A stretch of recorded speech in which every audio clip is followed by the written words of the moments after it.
大家好，我是你们的好朋友大佬。阅读前请您动动手指点点订阅，您的支持是我更新的动力。今天我们说一下，每个人身上都会有痣，在志向学里，痣是分好坏的。好的志向能给主人带来好运，坏的志向则会给主人带来厄运。如果不及时化解，很可能会伴随人的一生。男生的富贵志向和女生的富贵志向是不一样的。那女人的富贵痣都长在什么地方呢？下面为大家介绍关于女人的10处富贵痣，有兴趣的朋友不妨进来看看。1.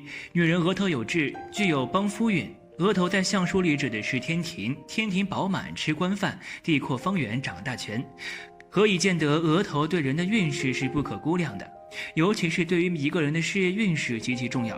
一般额头有痣的女性事业运势都不错，有一定的事业心，不喜欢依靠别人，也不甘人落后。所以拥有这等志向的她们一定终生不会平凡。婚前她们能够靠自己的能力在公司闯出自己的一份天地，婚后是典型的旺夫命。虽然热爱事业，但相对于家庭，她们更看重的是家庭的幸福，所以婚后她们愿意为了丈夫把家里打理好。事业上如果遇见什么问题，也能帮忙出谋划策，这样的女人是旺夫的，非常受大家喜欢。如果有遇见额头有痣的女生，一定要好好珍惜。2. 女人眉毛有痣，旺财运。无论男女，一般眉毛上有痣的都是富贵命居多。在志向学里，眉毛痣可是福痣之一，这类痣主要掌管着一个人的财运和寿命。眉毛有痣的女人很聪慧，年轻的时候会利用自己的聪明的才智去获得自己想要的工作职位，升职加薪比常人要容易。同时她们口才极佳，所以人际关系也不错，朋友到处都是。就是因为这样的才智和人缘，使得她们能在职场上很吃得开。婚前是为自己招财，婚后就变成为丈夫招财，生活事业都能够帮助丈夫，想不发财很难。此外，眉毛有痣的女人寿命会比较长，她们身体素质较好，一生很少会生大病，就连小病也很少缠身，此乃幸运之人。3. 女人颧骨有痣，事业有成。在相学里，颧骨代表一个人的权力和职务，颧骨的好坏对一个女人的命运很重要，尤其是婚姻。颧骨长得好的女人不仅事业有成，而且有旺夫相，婚姻生活也会相对幸福。颧骨有好痣的女人和男生一样，事业心比较重，对于感情、亲情等方面，她们更看重事业，也只有在事业上才能活得像自己。颧骨有善痣的女人社交能力好，无论去到哪里都是最受人们欢迎的宠儿，这大好的人缘为他们的事业带去很大的帮助。同时他们也很有领导风范，不敢落后的心和天生的野心是激励他们拼事业的动力。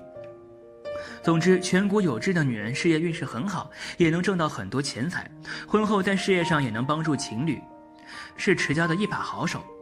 4. 女人下巴有痣，衣食无忧。在志向学里，下巴志向也是典型的富贵志向，尤其是女人，如果下巴有痣，代表有口福，不用自己动手也能够衣食无忧，享受优越的生活。下巴有痣的女人天生富贵命，后天福缘深厚，她们大多在富裕的家庭出生，先天条件优越，相比别人，她们赢在了起跑线上。如果想拼事业，不用自己多努力，利用家族势力，很快就能谋得喜欢的职业。感情方面也是，良好的家庭条件加上出众的外貌，一生桃花运旺盛。对于他们而言，如果想结束单身，走入婚后殿堂，那是分分钟的事情。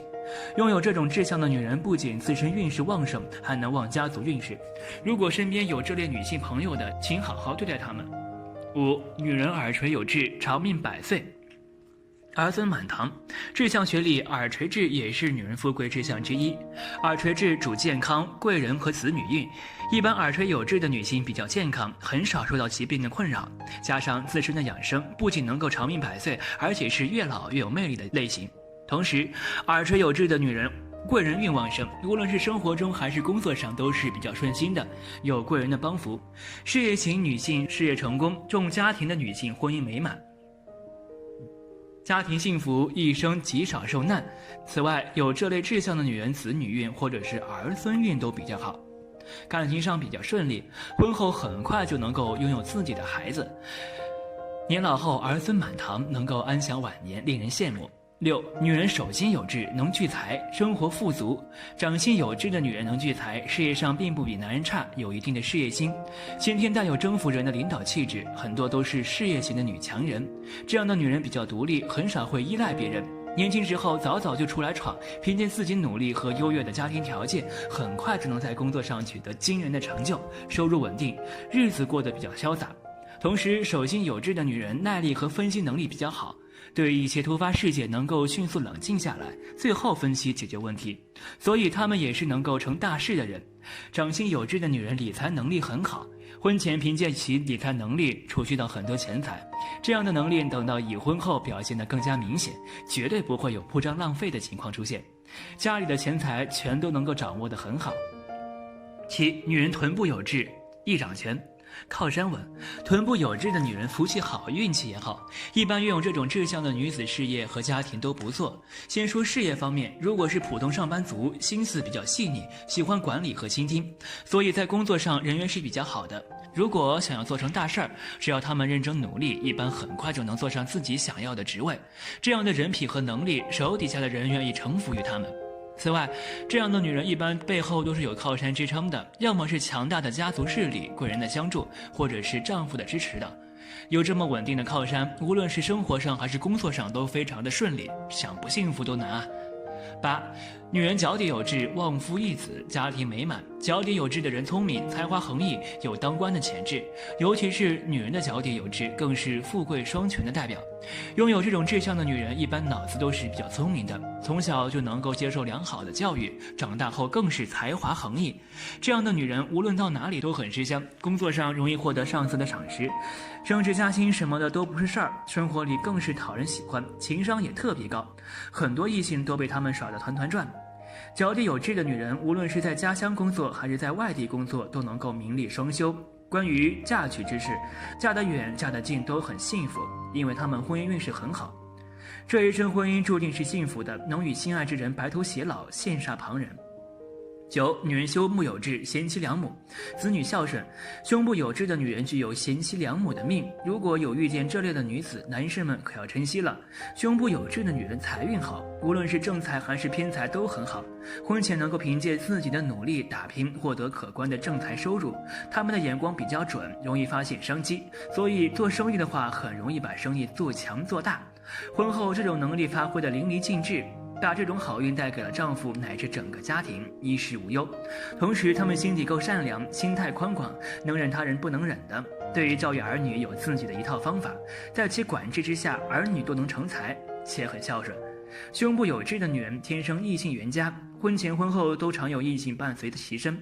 已婚者要处理好与异性间的关系，这样才能拥有更多幸福的家庭生活。10. 女人肚脐正中有痣，能嫁良夫，婚姻幸福。肚脐有痣的女人一般婚姻比较幸福，不过这个是有位置方面的讲究的。一般肚脐正中有痣的女人最好命，还有一定的旺夫命，婚后能够帮助丈夫管理家务，事业上也是能够帮助他们化解一些困难，且这类女人对感情比较专一，一旦决定跟谁一起就永远不会变心，除非是对方把他们抛弃了，但是这种情况是不会发生的，因为他们一生婚姻运势很好。同时，肚脐上方有痣的女人容易得到丈夫的宠爱，易嫁得好夫婿，非常会处理人际关系，跟公婆之间基本不会有矛盾。此外，他们的子女缘很好，儿女双全，年老后能够得到子女孝敬。要注意的是，肚脐内有痣的女人婚姻坎坷，年轻时难以遇见正缘，婚姻后容易招惹烂桃花，婚姻生活很难稳定。几种常见的富贵开运痣，看看你有没有。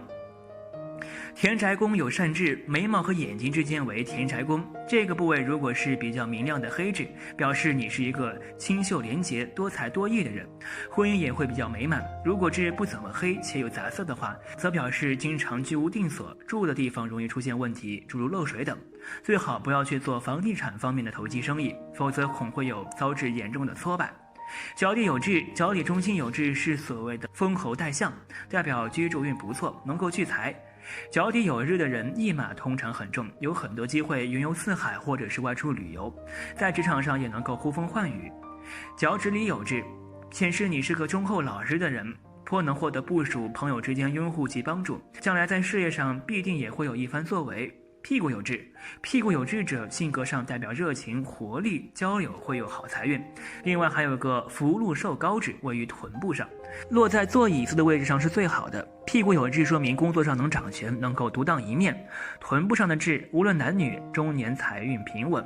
子女孝顺，万事顺利，身体倍儿棒，吃嘛嘛香，也是长寿的象征。面相中的女人富贵双全，相学中常会以天庭饱满、地阔方圆来形容一个人的面相如何之好。这其中的天庭指的就是额头，而地格指的就是下颌和腮骨。因天庭属阳，代表丈夫与前途；地格属阴，代表家庭与妻子。所以看一个女人的运程究竟是好是坏，首先应该从额头看起，其次看眉、眼、鼻、患、下巴颏。今天与大家一起来分析一下旺夫益子、富贵双全的好女人有如何的面相特征吧。一、眉清目秀，心思巧妙。相书云：秀才一对眉，举子一双眼。女子的眉毛弯秀有光泽，则心灵福祉；而眼睛秀美、充满正气的，则人生境界与前途光明。能够嫁贵夫的唯一条件，夫妇举案齐眉，夫唱妇随。眉毛弯弯而连绵不绝，属眉清。眼睛黑白分明有神，眼角略长为目秀。有这种面相的女人，老公不仅有名气地位，自己也有名，心灵手巧，聪慧知礼，有教养，有担当，富有爱心和正义感。在文学上，夫妻有共同语言。二、看女人的眼神知道做人贵贱。眼睛属于子心，通常黑白分明，没有黄色浊气，没有白色云翳。眼露四白或者上三白下三白的，生育不孝子女，做人私心过重。其次，不要三白眼和四白眼，这样的女人克夫。还有桃花眼要更谨慎，必然会由于男女之事败夫破家。眼神要清澈，代表心里没有杂念，眼神躲躲闪闪的，心有不轨。三、眉毛看女人的感情人品。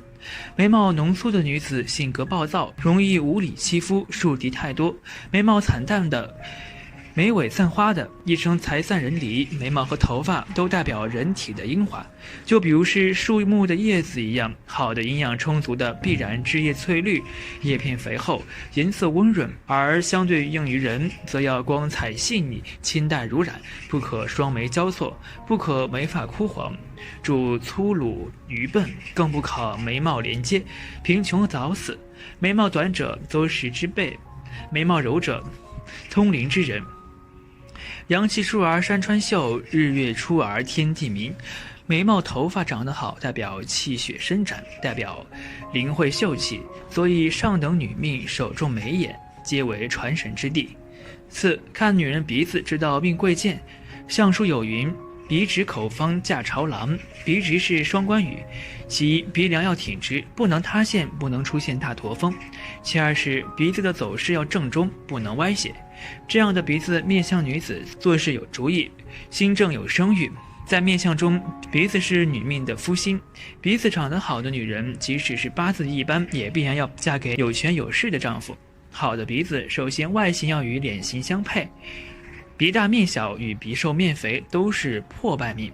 鼻梁要连接山根，山根不要中断，与印堂隐隐隆起，不要过高，不要中间起结。其次就是鼻梁不要凹凸，与准头相平，鼻孔要与鼻翼平齐，稍微露翘一点无妨，代表人心单纯，比较好交往，与人实在。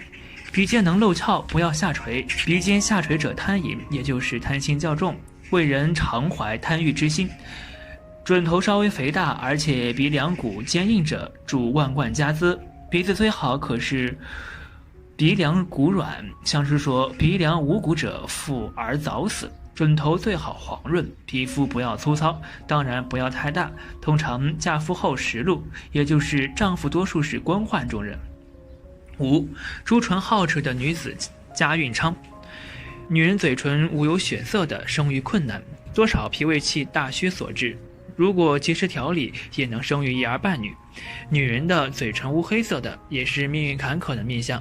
嘴唇薄薄的而小的，一生艰辛而坎坷；嘴唇肥厚的，重视饮食淫欲而已。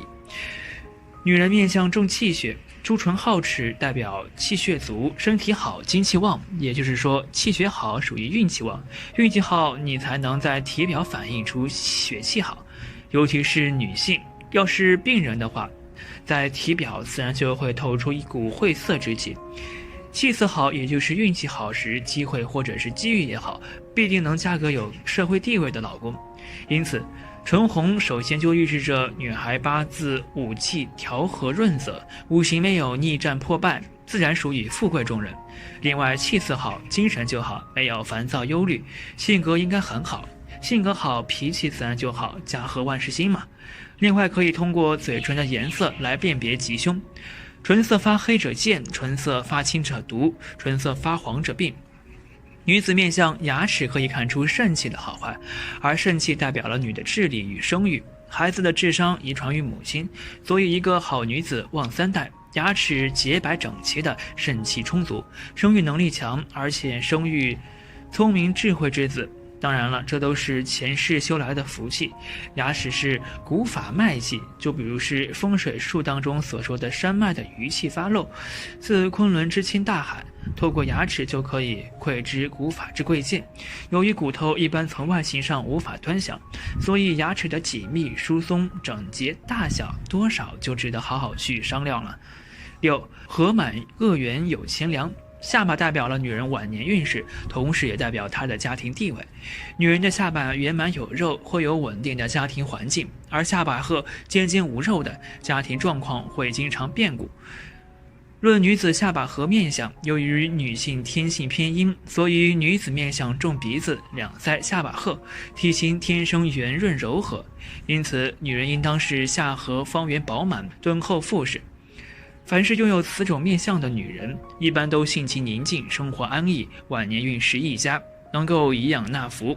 虽说女人拥有一张瓜子脸能为其增色不少，但下颌若是过尖，则做事挑剔，包容性差，后运欠佳，婚姻感情和晚年生活较差。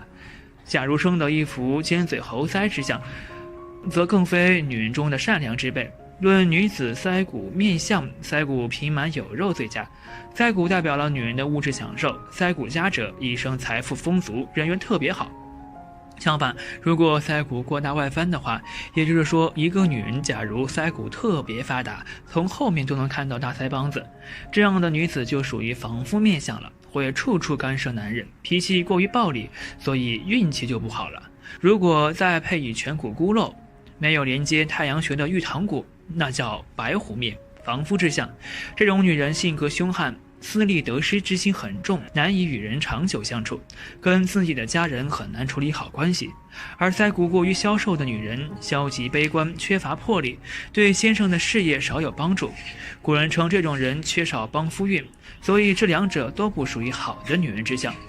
论女子的下巴颌面相，在下嘴唇的下方有一凹陷处，为中医学中的承浆穴，相学中以为女人的承浆穴要凹入下陷，且能容下意志，方为良相，用于承浆。承浆的本意是女子能容能化，包容万物之意。承浆处有微微内凹的，女子肾气充足，利于生殖。若在古代，她们必是儿女成群，多子多福，享尽天伦之乐。相反，下巴尖薄短小、承浆平坦者，则多数少子少女，晚年枯苦。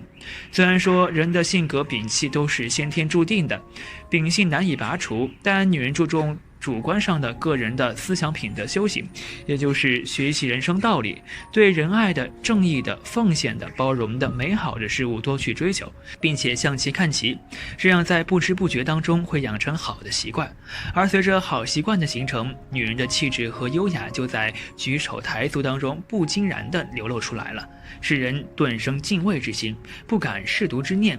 所以自重者人亦敬之，不自爱者人亦轻之。好女人从思想和行为上基本满足以下几点：无不富贵安享，消夫教子之心；五官端然之容，身形饱满之态，温顺温润之面；言语恭谨之言，知书达理之学，人品独行之力，长幼有序之教，知书达理，孝敬老人。好了，今天的分享就到这里。如果您有什么意见或建议，记得在视频下方留言，大佬会尽力满足您的需求。期待下次与您的分享。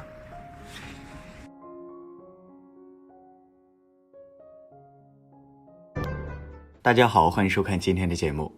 说到面相学，是通过研究一个人的面貌特征来判断运势的好坏，是风水命理学通过面相来趋吉避凶、预测运势的方法。相信大家都听过相由心生这个成语，意思是一个人的心理特征、性格运势会在面相上有一定的显现。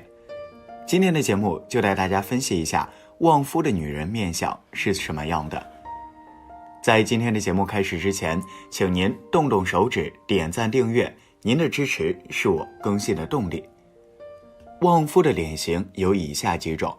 第一种，火星尖面。火星尖面的女性总体来说是女强人的性格，独立有主见。一般来说，结婚的话是家里的当家人，不管是在家里还是在家外，都是说一不二的女人。这样的女人之所以旺夫，是因为火星尖面的女人性格刚烈，做事大气，有当家人的风范，而所嫁的丈夫性格上相对软弱，没有主见。这样的男人如果遇到同样软弱的女人，两个人的日子过得比较凄苦，遇到事情只会一味的退缩，不知道为自己争取权益。但是火星尖面的女性就不同了，她们遇事沉着冷静，处事干练潇洒，非常有魄力，也很能干。拥有这样的女子做妻子，夫妻之间才能互补。而且火星尖面的女人呢，也比较依赖他们的男子，太强势的男子跟他们无法相处。只是需要火星尖面的女性朋友注意的是凡事过犹不及。虽然作为家人需要有权威，但是夫妻之间不能太过于严苛，否则夫妻之间容易产生矛盾和隔阂。第二种脸型，方形脸。这种脸型的女人比较常见，拥有方形脸的女性性格爱憎分明，年轻的时候有棱角，中年之后逐渐收敛锋芒，转而相夫教子，尽心持家。方形脸的女性如果搭配着一双凄厉的眼睛，旺夫指数会直线下降，眼神太过犀利，在家中容易跟丈夫引起战火，而且对自己对丈夫都要求很高，稍微不顺心就会大发雷霆。反之，如果方形脸的女性拥有一双温柔眼，性格上则会柔软许多。加之方形脸的女性本身是料理家里家外的一把好手，能够很好的维持丈夫，处理好家里家外的关系，维护丈夫的家庭地位，因此会十分旺夫，并且夫妻恩爱。第三种，瓜子脸。瓜子脸是美女脸的代表，但是我们这里说的拥有旺夫相的瓜子脸，需要下巴有肉肉，眼神清澈温柔，鼻子坚挺。拥有这样面容的女性不仅有才，而且自带财运。如果能娶到这样的女性，婚后不必为物质担忧，后半生会是富足长乐的。而且这样的女性非常懂得与家人的相处之术，虽然自身条件好，但却懂得长幼尊卑，很受婆家人的欢迎。即使再刁钻的婆婆和小姑，遇到这样的女子也会变得和谐好相处。拥有瓜子脸的女性也有缺点有时候她们会太过活跃，而且爱出风头，家里的事情很多都需要她们来打理，难免因此而招惹一些背后的风言风语。因此需要提醒这类女性把握好度，该帮的帮，不该帮的不帮，这样并不会得罪人，反而树立起自己的边界，家庭更加的和睦。对于大多数女性而言，可能最想要拥有的就是美满幸福的家庭，疼爱自己的丈夫，以及乖巧听话的孩子。不过有的女性可能婚姻不是很顺畅，结婚之后日子过得比较清苦，甚至还会被家暴。而另外一些女性可能会享受老公的福，不需要操持太多家务，也不用努力工作，就可以获得幸福美满的生活。那么享老公福气的女人面相究竟是什么样的呢？我们具体来了解一下。从面相学的角度来看，拥有旺夫相的女性在婚后能够给丈夫带来很大的运势，事业有成，财源滚滚，婚姻美满以及身体康健。有些嫁入豪门的女性，为了讨得公婆和丈夫的欢心，甚至还会采取整容的手术。虽说这种方法可能功效并不是很大，但也足以见得旺夫相的女性确实很受欢迎。下面就来具体了解一下旺夫相的女性朋友究竟具有哪些面相特征吧。旺夫相的女性特征：眼睛。具有旺夫相的女性朋友，眼睛大而圆，眼神柔和且黑白分明。她们一般宽容大度，不会过于斤斤计较。在夫妻相处之时能够容忍对方身上的小缺点和小毛病。同时，这类女性待人和善，能够得到同事、老板、亲戚朋友的喜爱，人缘关系很不错。另外，他们待人真诚，将心比心，不会存有任何害人的心思，而且还会乐于助人，自然能够帮助自己积攒不少的福德。各方面的运势也相当的不错，所以呢，才能够让丈夫也能够连带着拥有顺畅的运势。鼻子，拥有旺夫相的女性朋友，鼻子又挺又直，山根高耸，不会出现结节，鼻头较为丰隆，且鼻翼很饱满，一般都是有福之人的表现。同时，鼻孔不会特别大，鼻翼上面也不会有乱七八糟的痣。因为鼻子原本就是夫星，代表着金钱、权力以及婚姻，所以女性鼻子长得好的话，就会让丈夫的运势不断保持上升的趋势。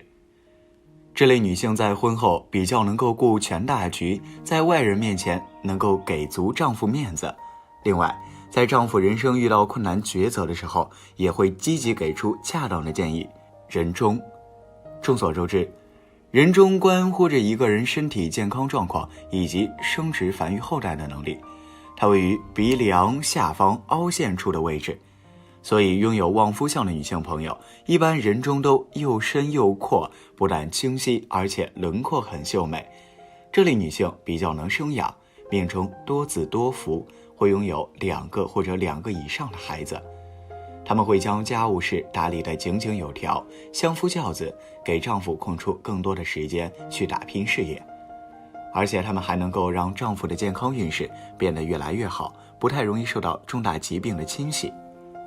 嘴巴，拥有旺夫相的女性朋友，嘴长得比较小巧好看，嘴唇色泽鲜艳，红润有光泽，牙齿很整齐，并且非常洁白，整体会给人一种唇红齿白的感觉，特别好看。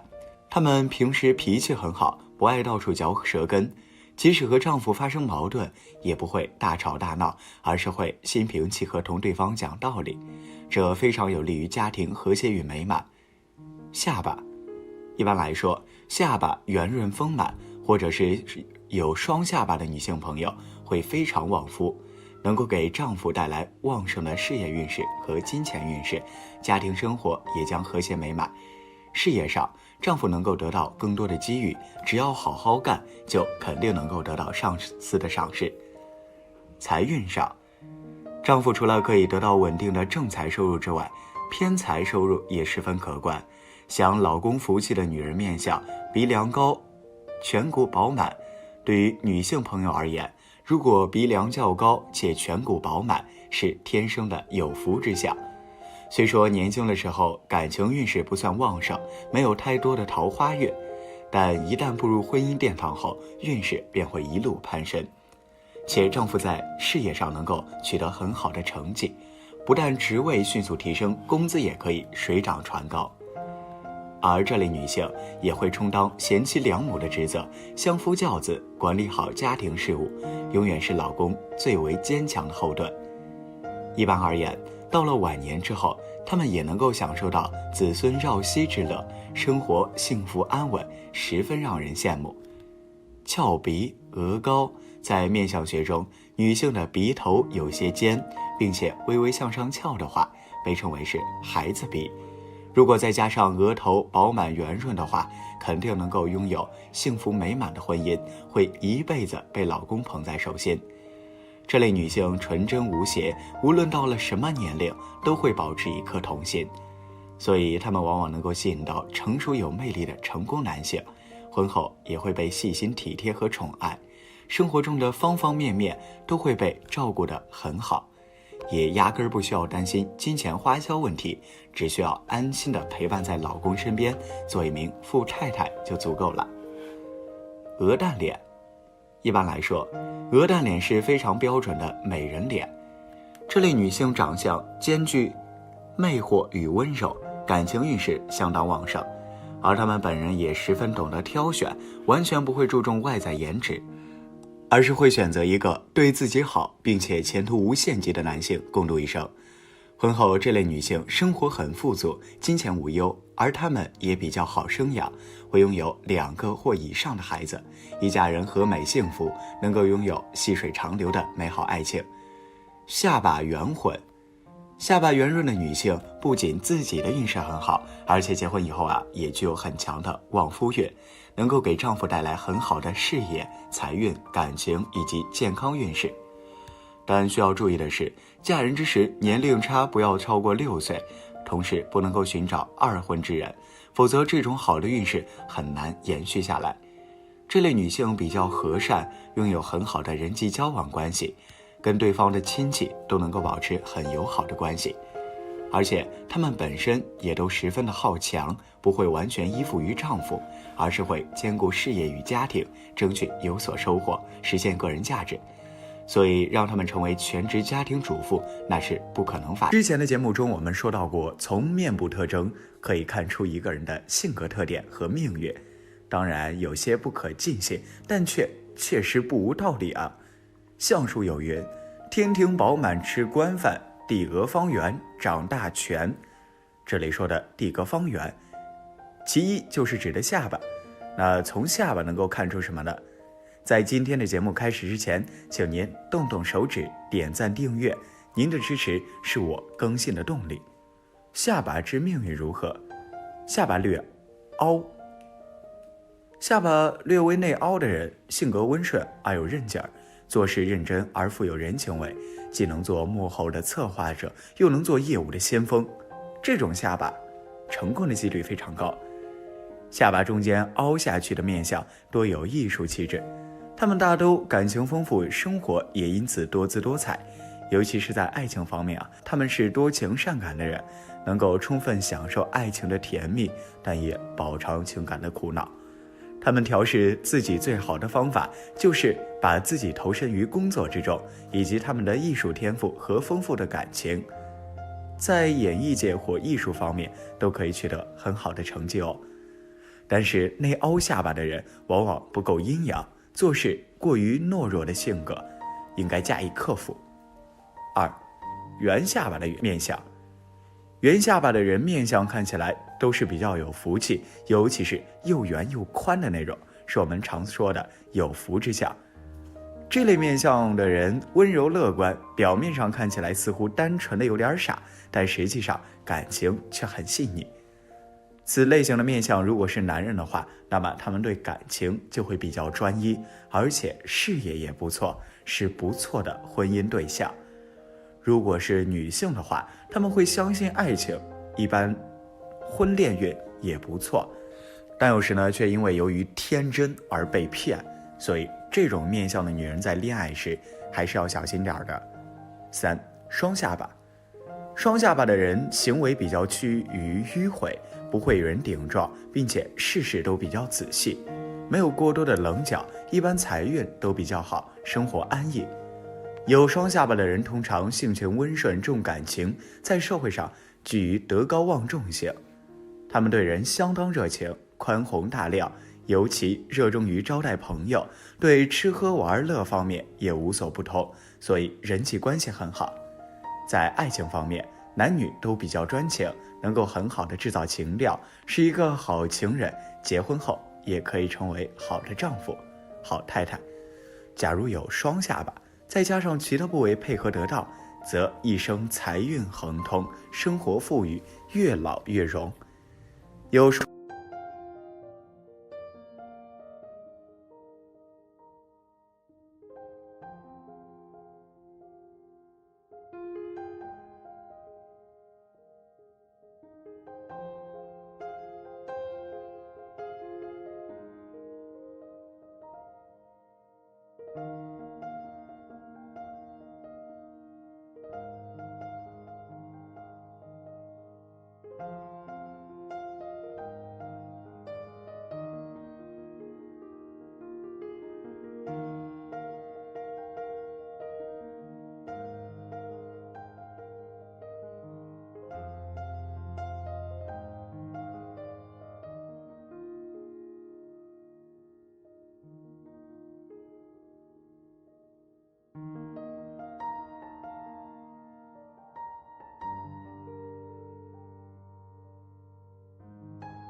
大家好，欢迎收看今天的节目。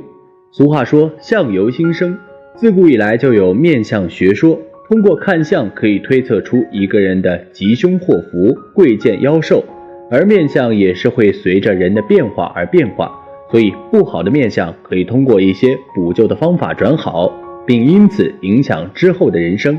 今天和大家分享的是8种贫贱相的看法及转运方法。以前我们谈论列举了很多关于富贵的面相，今天谈一谈贫贱的命怎么看。相学上将整个脸部分分为早年额头15岁到30岁，中年眉毛、眼睛、鼻子，晚年人中、嘴、腮三庭，以眉及发线以上为上庭，眉至鼻头为中庭，人中至下巴为下庭。如三庭平均饱满，则主富贵福寿，事事顺利，五官不正，代表事情多阻滞，难有大业。如果五官生得不理想，可以透过后天的修补，去弥补先天的不足，改变命运。30岁之前的命是父母给的，30岁之后的命是自己修来的。贫相之一，发质粗枯，头发又粗又硬，再加上发质枯黄欠光泽，做事没有定力，沉不住气，为人必辛苦劳碌。补救之法，发为肝之余，肾之华，这样的发质都是肾气先天不足，肾代表祖上。如果身边的朋友有这样的，可以劝他们一心做事，勤奋二老，对亲戚朋友多多深恭尽心，慢慢就会转命。贫相之二，头尖额窄，头顶尖的人多少聪明，而额头一旦低窄，那么就会没有眼界，有小聪明而没有长远的眼光。这样的命格先天火弱，也就是心气不足，此人多出身差，少年运不佳，父母没助力，读书也比别人辛苦或读不成书。此种相格也多为忧虑烦恼之相。补救之法，先天心气亏，心为火相，若想要补救此命，须从心头剔起佛灯，火性本主散，散者善也。此等命相千万要放下私心，一心为大众奉献，多行善事，并能够转凡成智。贫相之三，愁眉苦脸，面色枯槁。一个人经常唉声叹气，愁眉苦脸，性格多数被动消极。如果额头早现皱纹，前额管掌13至30岁的运程，那么此时期多为贫苦劳碌，同时亦为身体不佳，事业不顺利，一生很难有大的作为。补救之法，此等面相多少先天脾气阻滞，惆怅百结，过思则伤了脾气。改变的方法是多结交善良的朋友，事事都去相信别人，这样慢慢就能够财运回升。贫相之四，双眼无神，目光呆滞，眼睛好像睡不醒，眼神恍惚，判断问题常出错，思绪不清等，意味中年辛苦，财运差，劳而无功。补救之法，两眼无神，眼睛是心灵的窗户，是肝气的外柱，眼睛无神多是肝气凝聚，不能够抒发调达所致。改变此等命运的方法是多读圣贤书，立下长志，坚持每天做一件有意义的事，肝气海主，为朋友担当。那么就要多多帮朋友做事，关心他们的疾苦，帮朋友做一些力所能及的事情，过一段时间命运就会神奇的改变。贫相之五，脖子过长，脑袋过小。脖子代表财运的好坏，脖子过长、过短、过窄、过小都不好，最佳的脖子为丰满结实，肤色以光润亮泽为佳。如果脖子过细并且脖肉过于松弛，往往在工作或者生活中会遇到很多困难，人生必经历过一次很大的打击。补救之法，脖子上咽喉要道是五脏通往大脑的必经之处，是人生重中之重。脖子就像我们电脑的内存，脖子的粗细与否决定着我们命相财运的大小，而脑袋过小多是先天肾水过弱，而脑髓不足，一生不能够做成大事，唯有兢兢业业，克己耐劳，多多服务于社会大众，晚年能够积得福报。贫相之六，鼻小凹陷，鼻孔外露。相学上鼻为财帛宫，男性鼻子主事业运，女性主夫运，鼻子对于男女命运非常重要。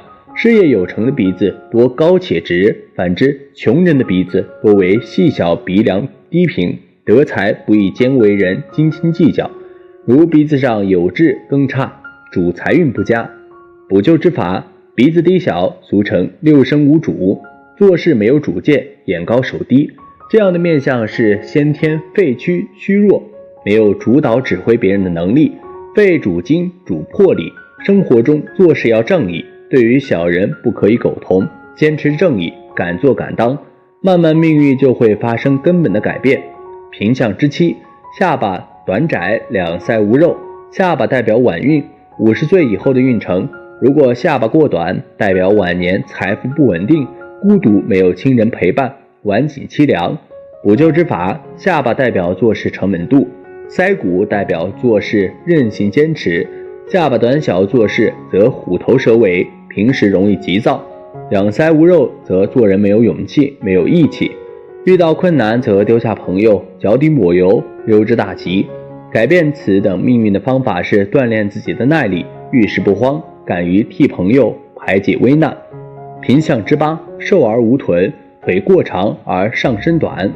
常言道，臀部丰满好养生，同时臀部亦代表一个人的财运、桃花运及健康运。臀部生得不够丰满，无肉且臀部扁平，代表桃花运和财运都不佳，而身体亦常常生病。补救之法，臀部是脾所主，脾主人际关系，一个人的人际关系好了，他的财运与桃花运就会提升。如果臀部没肉，改变此等命运的方法，那就是要多多施舍，舍财物，舍善心。以上是8种贫贱相及转运方法。其实看一个人的富贵贫贱命运，只要看鼻子就可以看出很多内容。接下来我们带大家从鼻子看富贵贫贱命运。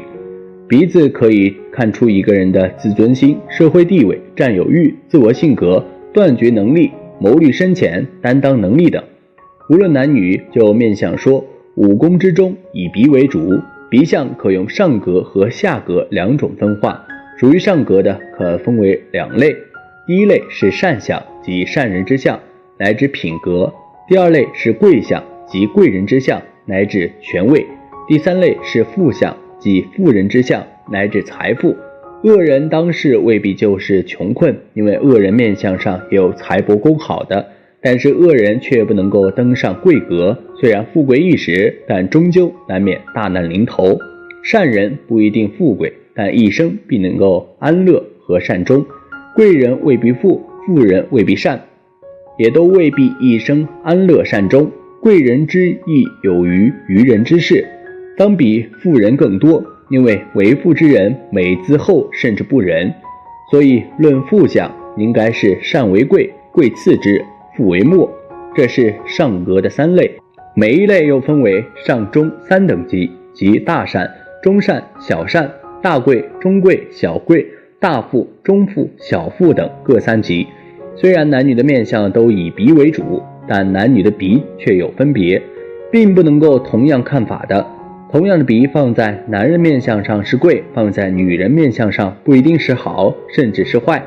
鼻的3种型，唯有贵型不能够男女同视，其他善型和富型2种男女都可以同样看法。也唯有贵姓的鼻必须有以权相配，如果无权相配，可能反贵为贱。至于富姓的鼻，如不能相配的权，至多不能够大富，或富而不久，不至于反富为平。再如善型的鼻，则与权相配与否无关，绝不会反善为恶。看相以看鼻为主，因为它具备了善、贵、富3型的基本而且玄妙的条件，不仅可以看一个人的前途，更重要的是可以看人的善恶。另外，女人的鼻为夫宫，鼻长得直且有肉，会觅得如意郎君。若鼻歪斜或有结、山根有低陷，便难如意。再加上眉毛稀疏，不是被兄弟连累，便是为丈夫的事烦忧，夫妻的缘分十分薄弱了。女人面相好，则有旺夫相，才能够嫁到好男人。相书云：穷人不进富家门，福地福人居，有福之人不落无福之地。所以女孩子一旦面相有瑕疵、婚姻不美的特征，就要及时读书学习，增长自己的学识与人生感悟，改正自己的不足，一生会遇到约2920万人。对于女人来说，一定希望自己能够遇到一个好男人，拥有幸福美满的婚姻。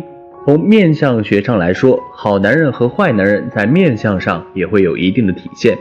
当然，我们不能只依据面相就判定一个人好与坏，但是确实可以为我们分辨一个人提供一些参考。那么男人好面相是什么样的呢？女子面相分为9善，其中额头圆满为9善之首，因为额头带来了后代的聪明度。而男人面相虽然没有9善，但是也有一定的规矩。接下来我们分别从额头官禄宫、眉毛保寿宫、鼻子财帛宫、颧骨仆役宫、嘴巴食禄宫等多角度分析男人好面相是啥样的。第一，天庭饱满有势的男人好面相。好的面相中，天庭也就是上额位置占很大比重，额头为官禄宫，代表我们思考力与做事的周密性。所谓天庭饱满，指的是额头光洁无伤疤，侧面看呈圆润的弧度。不仅如此，发揪要有尖角才好。这样的面相的男人要有贵人运，常受人提携而获得事业上的圆满。第二，鼻子准头有肉，男人好面相。鼻子代表财帛宫，与男人的励志与执着有关。鼻子高挺的男人事业运强，另外准头要有肉才能够蓄财，财运才会好。有此种鼻型的男人，中年之后大都子女承欢膝下。另外，若是山根高挺，则代表有机会承祖上基业，家底深厚，是非常富贵的象征。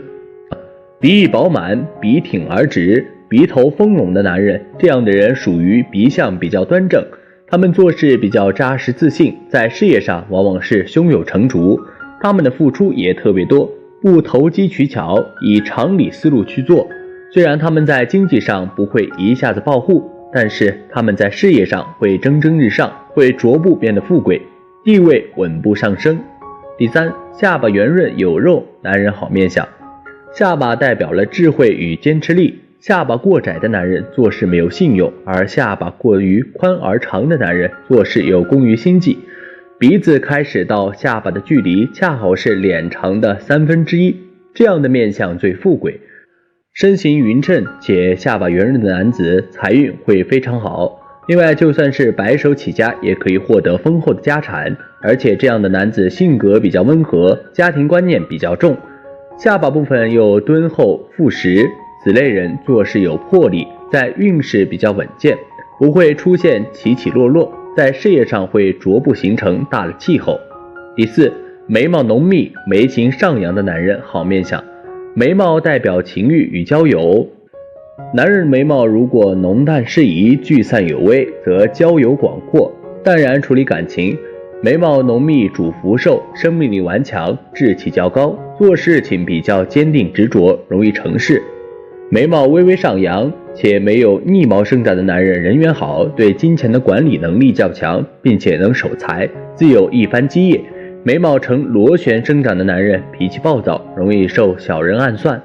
第五，双耳贴头的男人好面相。双耳贴头富贵不愁，双耳靠山守祖业，两耳大而贴头的男人顾家，而且做事有耐力。好的耳型应当是耳轮外扩且耳垂呈滴水状，这样的男人事业运极好，多表现在机遇方面，如果自身努力就会一鸣惊人。耳朵较尖的男人创造力强，能言善辩，但个性较极端，运势容易大起大落。眉毛浓淡有据的男人好面相。眉毛平直，眉尾有眉峰的男人，他们做事很有威信，性格平易近人，做事也沉得住气。如果眉毛浓淡适宜的话，则对事业有理想，思想比较积极上进。这类人往往在事业上稳步发展，一步一个脚印去做，没有把握的事不冒风险，因此他们的事业属于蒸蒸日上的类型，不会出现起起落落。第七，耳朵大耳垂厚的男人好面相。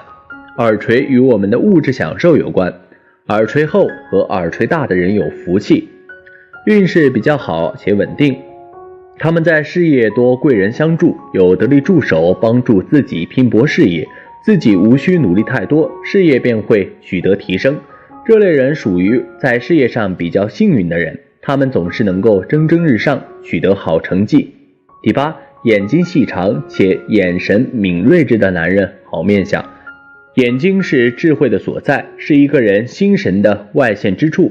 又细又长眼睛的人一般多心计，如果眼神再比较敏锐的话，此人必多智多谋，在事业上有很好的眼光，对未来方向把握得比较准，一切皆在计划中，有着周密的思路。他们往往在事业上得到领导的重用，地位逐步得到提升。如果自己创业的话，且会逐步做大，不容易出现动荡，事业蒸蒸日上。第九，嘴巴稍大且嘴唇微厚的男人面相好。嘴巴代表情欲宫，同时也与我们所拥有的物质财富有关。好多事业上的成功者，他们的嘴巴都比平常人大，且嘴唇微厚。他们通过自己的言语很容易获取别人的信任。这类长相的人也属于有福分之人。俗话说，嘴大吃四方，有吃福和富贵，同时他们在事业也会蒸蒸日上。第十，奴仆宫丰满有肉的男人好面相。奴仆宫的位置在下巴的两旁，称为悬臂的部位，在面相上表示统御能力。奴仆宫丰满有肉之人有很强的领导能力，可以统领很多部下，部下也特别愿意支持拥戴他们，服从他们的指令。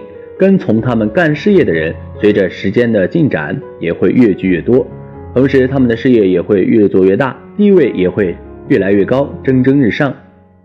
11，眉头宽并且为国字脸的男人好面相。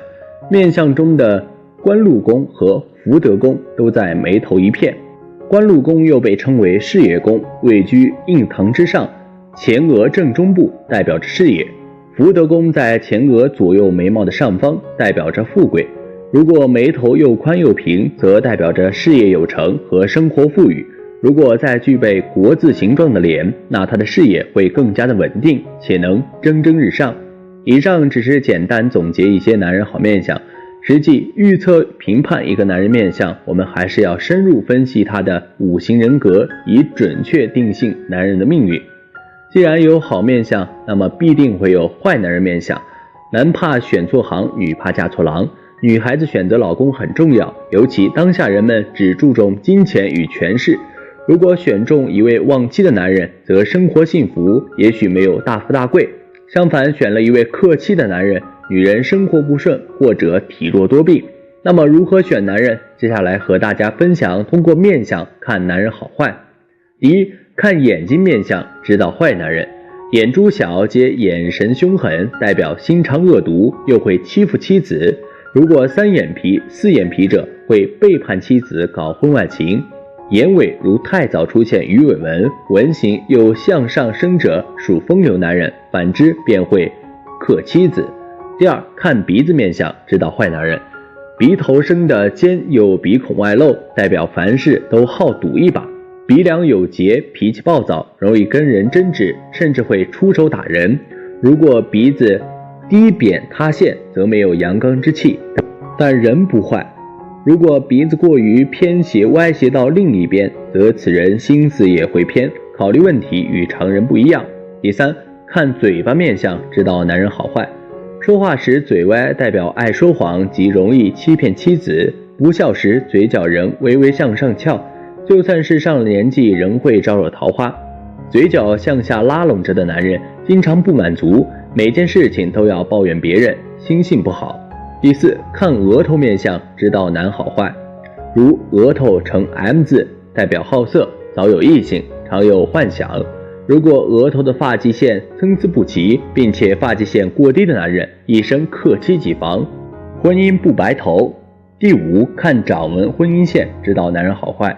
两只手掌上的婚姻线有2条以上都向下，与感情线相交，代表其人克妻克子严重，祸及妻儿。如果再配以眼神凶恶的，那么这样的男人应该早离开为上，不但克妻，而且心性不好。纵然你已懂得分辨好坏男人的面相，但并不表示必定不会嫁错郎。原因是也得配合个人的自己的面相，如自己的肩门生的饱满，眼下泪堂深，也很有机会嫁得有情郎。反之，肩门低且婚姻下垂，就有机会嫁个既恶又好赌的丈夫，而会经常被对方欺负。另外，女人的鼻为夫宫，鼻长得直且有肉，会觅得如意郎君。若鼻歪斜或有结、山根又低陷，便难如意。再加上眉毛稀疏，不是被兄弟连累，便是为丈夫的事烦忧，夫妻的缘分十分薄弱了。女人面相好，则有旺夫相，才能够嫁到好男人。相书云：穷人不进富家门，福地福人居，有福之人不落无福之地。所以女孩子一旦面相有瑕疵，婚姻不美的特征，就要及时读书学习，增长自己的学识与人生感悟，改正自己的不足，不断完善完美自己。好了，今天的分享就到这里，愿您时时心清静，日日是吉祥，期待下次与您分享，再见。